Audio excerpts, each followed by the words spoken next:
Hello, hello. Happy Wednesday. Welcome to another episode of Networking Know-How. This is your weekly episode where we have a conversation where we share some quick tips with you so you can network more stress-free like we do in our Down and Dirty Networking online community. So if you are looking for more meaningfulness, for more connectedness, if you would love to get off the island of alone, this is the episodes for you. Networking know-how is what you want to do because that is what Down and Dirty Networking is all about. If we have not yet connected, I'm Laura Morlando, the Stress Commando, and I am the founder and CEO of Down and Dirty Networking. And it's so good to see you. Let me go ahead and open up chat and see who's all here. Thank you guys so much for tuning in live. Get up in chat and let me know where you're from. Let me know where you're watching from today. And if you've got a question about networking, by all means, jump into chat and let me know. And as we continue the conversation, add to it.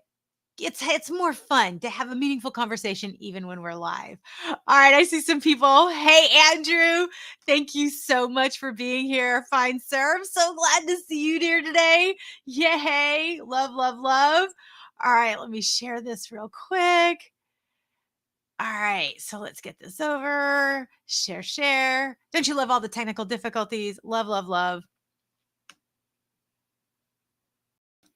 All right, so everything's already shared. All right, so let's talk about what we're going to talk about today.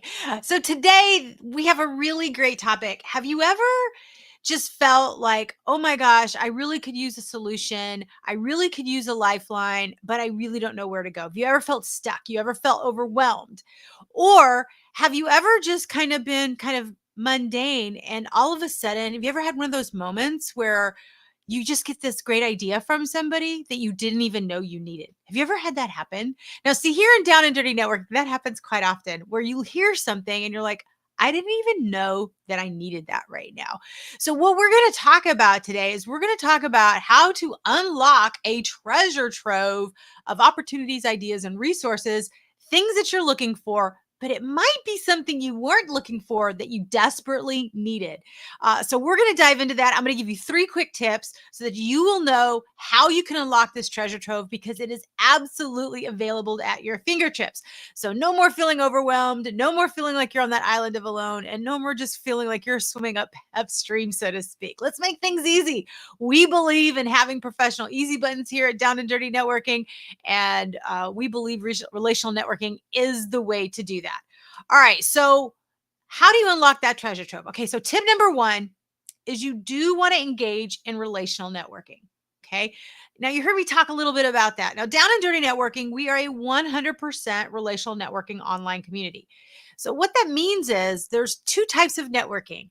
There's traditional networking, which is more transactional, where you kind of say, hi, my name is, and you exchange business cards, or maybe we exchange information in chat. If Andrew and I were, selling and pitching each other, we might offer a 30-second commercial or, hey, we're looking for a lead. Would you be interested? Who do you know? Type of thing. Or for corporate professionals, you might be exchanging information to get asked for a promotion or to get assigned on a special project. So you have that kind of internal corporate networking as well. But in every situation, it's transactional in nature. You're either asking for a job, you're asking for a lead, you're asking for something that is transactional where they will give that to you.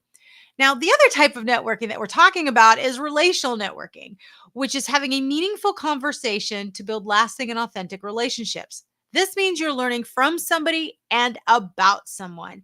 And when you engage in relational networking, you are very curious. You treat everyone like they're your best friend, even if you've never met them. And you lead very much so with questions. You get very curious to learn from them and about them. And what makes this so important and one of the foundations of relational networking, which leads to tip number 2, is embrace diversity. The more diverse your professional network, the more diverse the ideas, resources, and opportunities you will be connected to. It's very easy, especially when I was in corporate America, to be siloed and only talk to people within my department only talk to people within the same industry. As an entrepreneur, it's very easy to get siloed and only talk to other entrepreneurs. And in networking, when it's traditional networking, when I used to attend traditional networking events on the regular, I was siloed talking to people that were sales and marketing focused, whether they were corporate professionals or they were entrepreneurs. But we were siloed of the same type of job structure and interest and desire. Now, that's not a bad thing, but if that's the only thing that you have in your professional network, you're limiting the scope of perspectives and resources. Here at Down and Dirty Networking, we embrace diversity. And the reason we think about this is it creates 360-degree perspectives. Today was our member event. We meet every third Wednesday, and in this member event, we had such a great conversation. And what made it so rich and so valuable were everyone sharing their perspective and experience based on their background. We had corporate professionals. We had someone in transition looking for work. We had someone who was in nonprofit. We have someone who's as an entrepreneur. It was interesting to hear everyone's perspective on this discussion that we were talking about. And so for you to have access to unlock that treasure trove, yes, you want to talk to like industry people or in your department. You definitely want to do that, but expand beyond that and make sure that you are extending and embracing diversity. So if you're a corporate professional watching right now, you're going to want to talk to departments that you don't typically work with. You want to expand outside of that.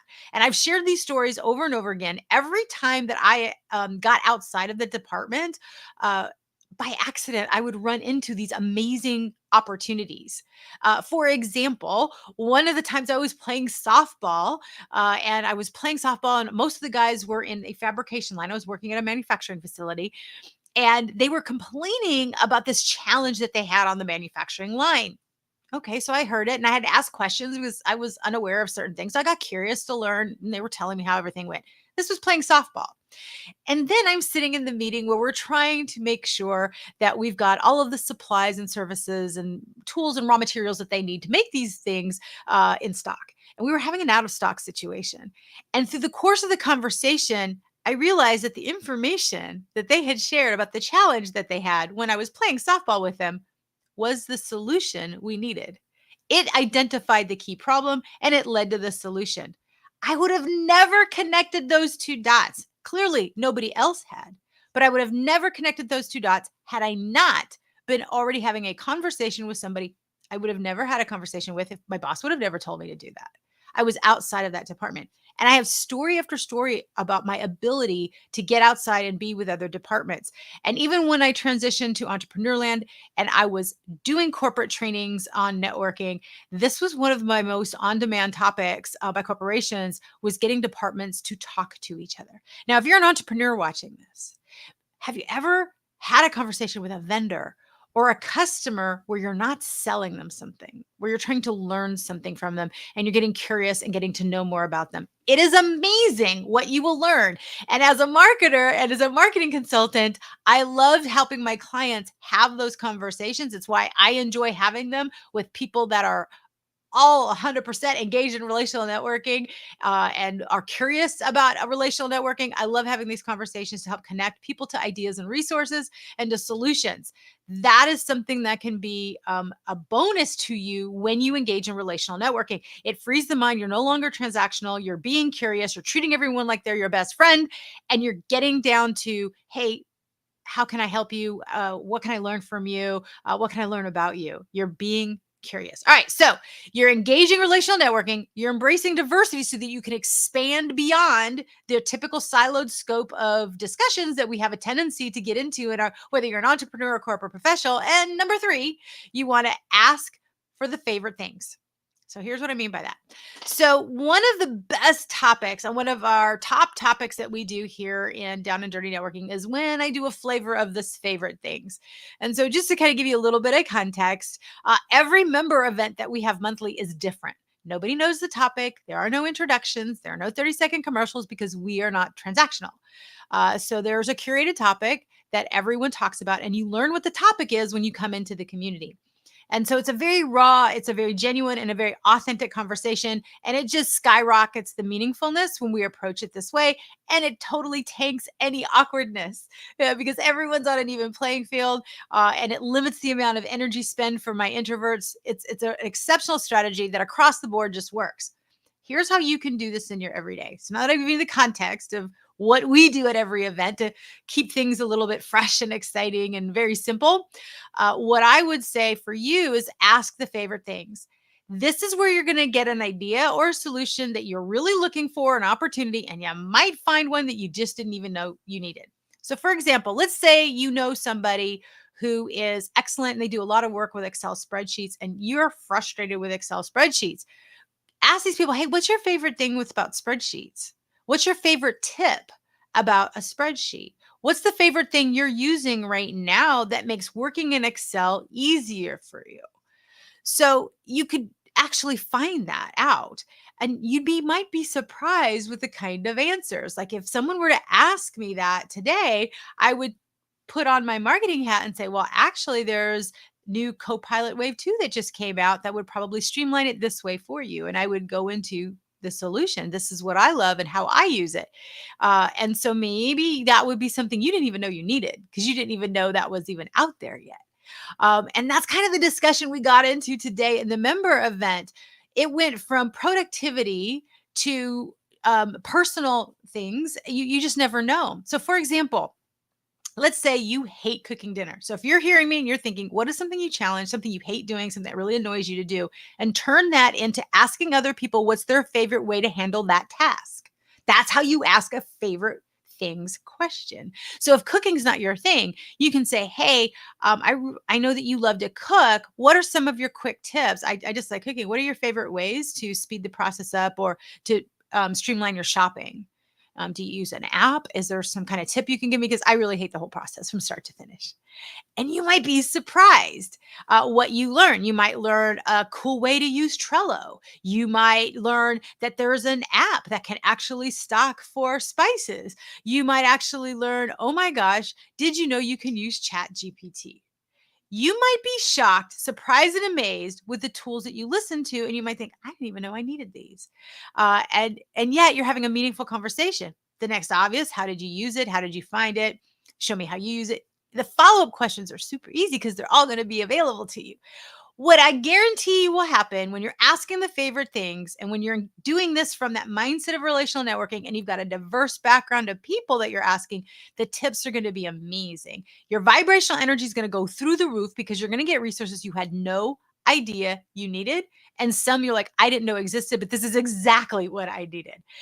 So today we had a version of the My Favorite Things discussion. And that's exactly how it went in the member event where people were sharing things. I'm like, oh my gosh, we didn't even know that we needed. So, like, for example, if you are a caregiver or maybe you have an aging parent, one of the things I'm realizing is a favorite thing right now is how to preserve old pictures and documents. How do I digitize the physical things? And I've come across some really cool solutions that are stupid simple to use. Some are free that are helping me be able to save the things that were my dad's that got damaged and things that were my mom and my mom's house that I want to be able to digitize and enhance, especially some of the old photos that we have. And so it's helping me go through um, all the things of my mom's house that I'm going through, but doing it in a way that makes it easier. And so if I share this tip with somebody, maybe you don't even realize that you're a caregiver. You're like, oh my gosh, this is exactly what I needed. Or I didn't even know there's a fast way with my phone to scan documents and create multi-page PDFs without using my very slow paper sheeter scanner. Yeah, there's actually an easier way to do it because I'm using it right now at my mom's house. These are solutions that I'm using, solutions that we were kind of talking about in the member event. And everybody was like, I didn't even know I needed this. And there was a member that really was sharing just things that they use that they take for granted that are available. But hearing how this person used things was a solution many didn't know that they needed. And so I love to always ask people when I'm frustrated with something or I'm challenged with something, instead of simply Googling it where we can, or maybe ask AI to give us an answer, ask your professional network, engage in relational networking, Ask them what their favorite thing is or their favorite way to do something, and just let the magic happen. It is a really clever way to stay connected with your existing network, but it's also a super smart way and the absolute best way to unlock a treasure trove of opportunities, resources, and ideas.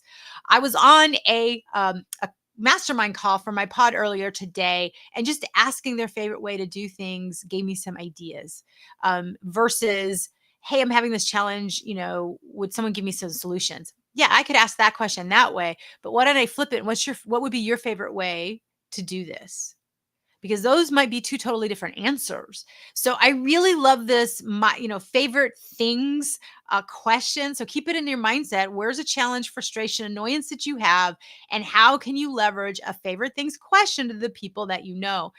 You could do a big post on social. You could do it that way, but it's going to be much more powerful if you individually message people, or you get on the phone with people, or get on a Zoom and ask one to one, because people will definitely give you more of their honest answers. So feel free to leverage this, or whether you're face to face with somebody, or maybe if you are in an office or co-working situation, you can ask what your favorite things is. Hey, I'm looking for a new office chair. Who's got a favorite office chair? Where do you buy certain things? It's the little things that we don't think have a big impact, but it could save you so much time, and you may learn something you didn't even know you needed. Here's the other piece. You'll get to learn something about other people. There's still a lot of people that don't know that I just got through a long caregiving journey. And so as people are still finding this out, they're like, oh my gosh, I'm going through something similar. How did you handle? And then I'm able to give some advice and suggestion. And it opens up the conversation where I can create impact and impart some of my hindsight knowledge for them. So this is how you unlock that treasure trove of ideas, opportunities, and resources. So to recap, number one, the very best way is to engage in relational networking. Number two, embrace diversity. Diversity of thought, diversity of background, age, every true sense of the word diversity. Get out of your siloed conversations and really expand beyond that, beyond generation. Everything enriches the opportunities that you have available, the resources and ideas. And then number three, really leverage and ask the favorite things question, and make that kind of more of a rinse repeat scenario. Here at Down and Dirty Networking, one of our core values is talk less, question more. And my favorite things question is one of the most powerful questions that you can ask, and you will find things you didn't even know you needed. All right, Mr. Andrew, thank you so much for tuning in live, and for everybody else that I see here. Let me know what your favorite tip was that is helpful. And if there is a favorite thing you would like for me to answer, drop a comment or a private message to me, whether you're watching live on my private pages or you're watching on the Down and Dirty Networking YouTube, LinkedIn, or Facebook page. Drop it there, and then we'll be happy to share that with you. If you drop on the Down and Dirty Networking page, you might actually get answers from a couple of our team members, not just me as well. So if you'd like a little broader response, make sure you're dropping a comment on the Down and Dirty Networking YouTube, Facebook, or LinkedIn page. Or if you want to get to me directly, you can do it that way, or you can find Laura Merlando on LinkedIn, would be the best way to reach me, or on YouTube. All right, I hope that was helpful. Let me know with a thumbs up or a comment. I can't wait to hear what your favorite thing question would be. And the answer I would love to have from you is, what is the favorite way for you to network and follow up with your network? I would love to know that. What's your favorite thing? Is there an app that you use? Is there a way that you have more meaningful connections? Would love to learn from you while we're sharing what we do and what works well for us. All right, if you want more tips, make sure to check out the Down and Dirty Networking YouTube page. We have curated playlists on different networking topics. So if you are in transition, a student, introvert, we've got topics there for you to be able to check out and leverage and utilize. And if you would love to know even additional, connect with us on a more deeper level, we have a newsletter and articles that go live on our Down and Dirty Networking LinkedIn and Facebook page. Andrew, thank you so much. He said, you are so lovely, friend. I just love your support, Andrew. And I'm so glad, I have to say, I'm so glad that relational networking is how you and I are connected. I love the power of connection, and I love the power of meaningfulness. And Andrew, you are definitely a beacon of meaningfulness. And so this is proof for anyone watching that what we're talking about engaging in relational networking, it absolutely works, because Andrew and I being connected through LinkedIn would never have happened. had it not been for the virtual connections that I created with someone that's mutually connects us. So you just never know who you're going to get connected to. I've been blessed to be on Andrew's podcast. That opportunity would have never come to me had I not been open to relational networking. So I'm telling you, this works. I promise you, it works. But you do have to work it. You do have to adopt the mindset. It's not just going to happen and be a checklist. But Andrew, thank you so much for all your support and for being here and for tuning in. But I would love to know, anyone watching live or on replay, what is your favorite thing to use for networking and for follow up? Would love that. And if you have any questions for us that you would love to have as a future topic of networking know how, let me know. We do take suggestions, and I'd be happy to turn that into an episode for you. Every Wednesday afternoon, in addition to the articles that we said we posted on our LinkedIn and Facebook Down a Journey networking pages, every Wednesday afternoon, sometime between 3:30 and 5:30 p.m. Central, I go live either by myself like today or like last week where we had guests, where we have a conversation to help you navigate this networking landscape to lead towards meaningfulness, connectedness, and getting off that island of alone. And stay tuned. I cannot wait for next week. We're going to be pre-announcing what's coming in October. We've got some really exciting month-long things occurring you are not going to want to miss out. Andrew, you and I need to talk. I think I've got an idea for you how we can leverage what we're doing together and co-elevate. So stay tuned, my friend. I'll be sending you a private message. All right. Thank you so much for watching. Thumbs up to all of you. Give me a thumbs up if you've enjoyed this or tag a friend. And I look forward to talking to you next week. And until then, happy networking.